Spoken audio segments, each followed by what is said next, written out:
أعمالنا من يهده الله فلا مضل له ومن يضلل فلا هادي له ونشهد أن لا إله إلا الله وحده لا شريك له ونشهد أن سيدنا وسيدنا ونبينا ومولانا محمدا عبده ورسوله أما بعد قال الله تبارك وتعالى في القرآن المجيد والفرقان الحميد أعوذ بالله من الشيطان الرجيم بسم الله الرحمن الرحيم يا أيها الناس اتقوا ربكم الذي خلقكم من نفس واحدة وخلق منها زوجها وبث منهما رجالا كثيرا ونساء واتقوا الله الذي تساءلون به والأرحام إن الله كان عليكم رقيبا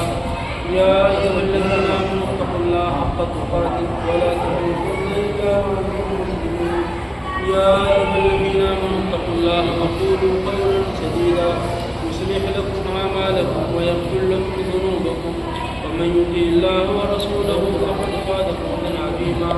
قال الله تبارك وتعالى هن لباس لكم وأنتم لباس لهم قال النبي صلى الله عليه وعلى آله وسلم إن من أعظم النكاح بركة أيسره مؤونة قال النبي صلى الله عليه وسلم النكاح سنتي وفي رواية فمن رغب فليس مني أو كما قال عليه الصلاة والسلام صدق الله العظيم وصدق رسول النبي الكريم. یہ ہمارے بھائی محمد اخلاق صاحب کے ساتھ والے الطاف بھائی مختوم کے ساتھ والے محمد رئیس کا نکاح ہے اور قاضی پورے کے ہمارے بھائی شفیق احمد صاحب ان کی بیٹی کا نکاح ہے. میں نے بھی نکاح کا خطبہ پڑھا اجازت قبول نہیں کرا. ہمارے مرشد و مربی حضرت علامہ شیخ محمد یونس صاحب رحمۃ اللہ علیہ نکاح کے خطبے کے بعد ارشاد فرماتے ہیں کہ نکاح 3 مقصد کے ساتھ بن سکتے اور یہ بات آپ قرآن و حدیث کی روشنی میں فرمائیں کیونکہ اللہ نے آپ کو بہت وسیع متا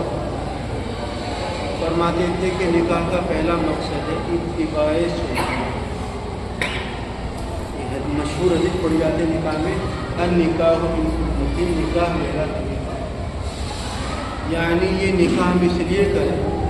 کہ سنت میں ہمارے پیغمبر حضرت محمد رسول اللہ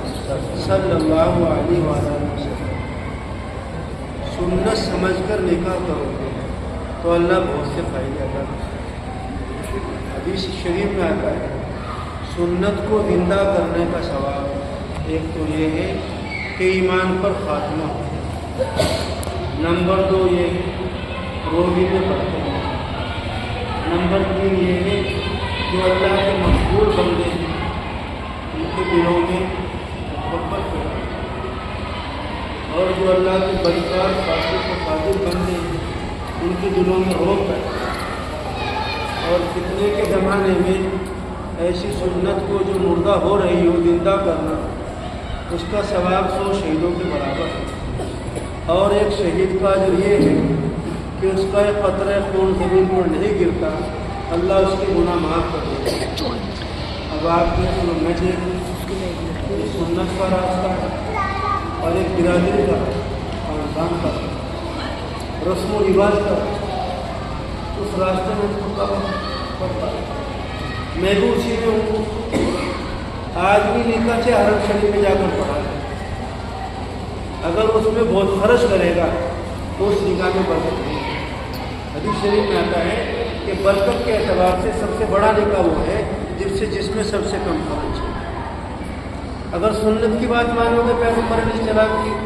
تو دنیا میں کامیابی آخرت میں کامیابی. اور پھر برادری کی بات مان لیں چوڑیاں پہنائی کے رسمیں، یہ مہندی لگائی ہے پھولا پیلس میں، اب یہ سگائی، اب یہ جوڑا، اب یہ ہاتھ، اب یہ جوتا لکائی، اب یہ سلامی ہے،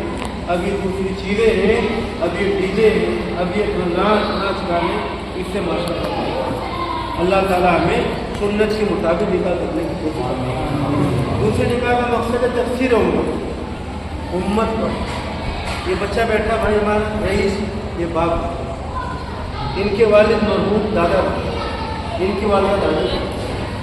ہمارے بھائی شفیق نانا بھائی، ان کی اہلیہ نانی بھائی، اور جو ان کی بیٹیوں ماں بھائی، یہ بچے میں جنت میں لے کر جائیں۔ بچہ ایک ہو، دو ہو، چار، مگر بچے کا دیندار بنانا ماں باپ کی ذمہ داری۔ دینداری کا مطلب یہ نہیں کہ بچہ مفتی ابوالقاسم صاحب بنے،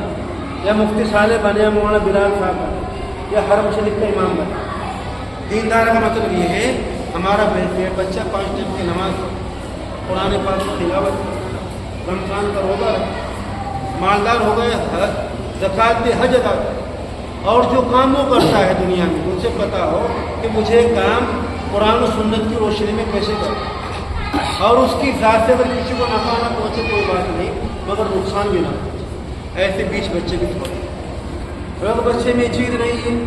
آج ہم نے توجہ نہیں دی بچوں کی دینداری کے اوپر، آج بچے آوارہ ہو گئے، ہمارے ماحول سے نکل گئے، بچوں کے کپڑے، بچوں کی زبان، بچوں کے بال، وہ ساری چیزیں بدل گئی، اور بچے غلط راستے پر چل پڑے، تو پھر پریشانی ہوگی۔ اپنے بچوں کو دیندار بناؤ۔ آج یہ نکاح ہوا ہے، یہ دونوں میاں بھی اس بات کی نیت کریں آج سے کہ ہم 5 وقت نمازیں نہیں چھوڑیں، ہم آج بھی تہجد پڑھیں گے، ہم آج بھی رات میں آدھے پارے کی تلاوت کریں گے، ہم آج بھی درود شریف، استغفار، پہلا کلمہ تیسرا کلمہ پڑھیں گے، ہم 2 رکعت پڑھ کر دعا کریں گے اللہ ہمیں جو اولاد دے وہ اپنے وقت کی اچھی ہو، وہ نیک ہو، عالم ہو۔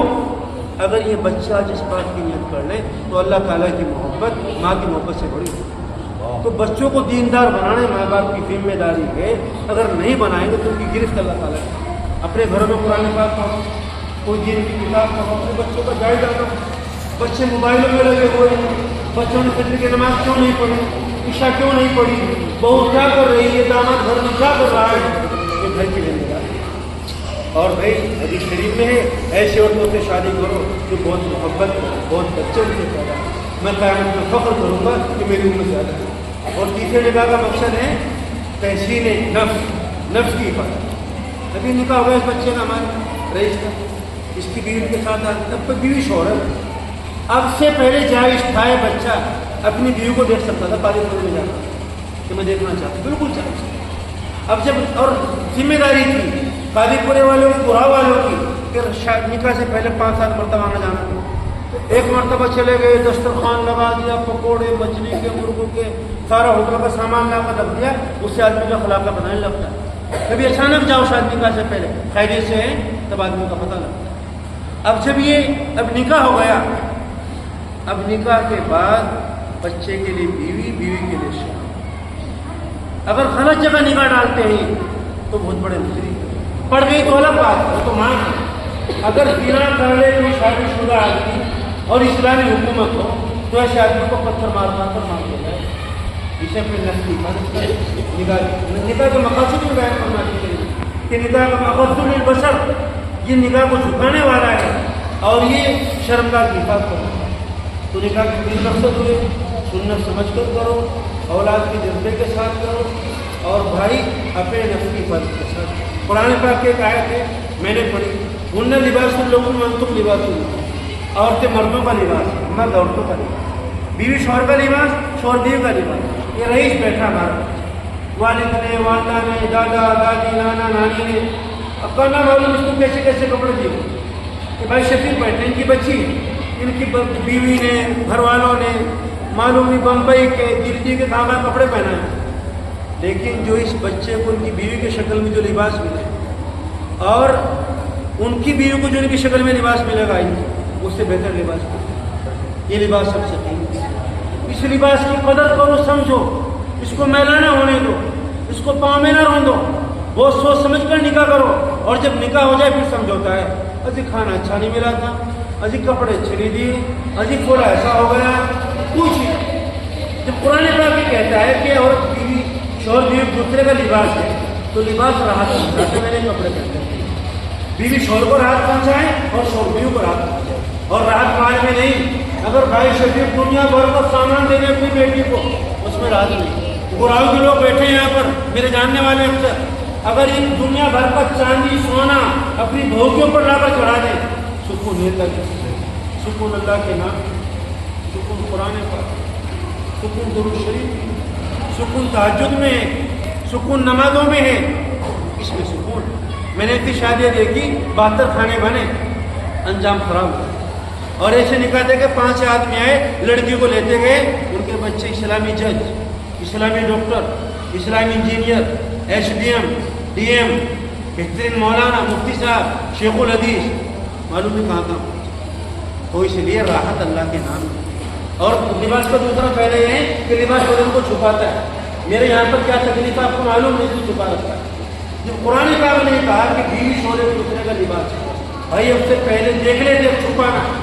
ان کو اپنے دامن میں جگہ دو، بڑھا والوں، قاضی پورے والوں، بچی کو جگہ دو، ہماری بچی ہے، ہماری بیٹی ہے۔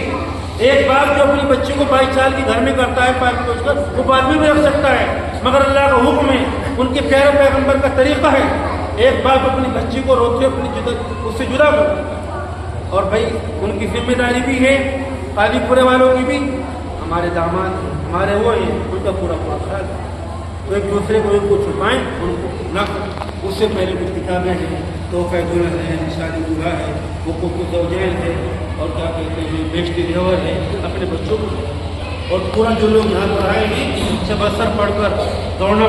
پڑھ کر جائیں، راستے میں نماز کرتے مجھے تو نماز کا خیال کریں، اپنی بائک کے صحیح طور پر چلائیں، بہت ہنگامہ نہ کریں ان کا۔ اور نکاح کے بعد اپنے بچوں کو دعا دو، بارک اللہ لکم بارک علیکم جمع بینکما فی خیر، اللہ تم دونوں میں برکت پیدا کریں اور تمہیں خیر کے اوپر۔ یہ اتنی قیمتی دعا ہے، اس کا مقابلہ کوئی دنیا نہیں کرتا۔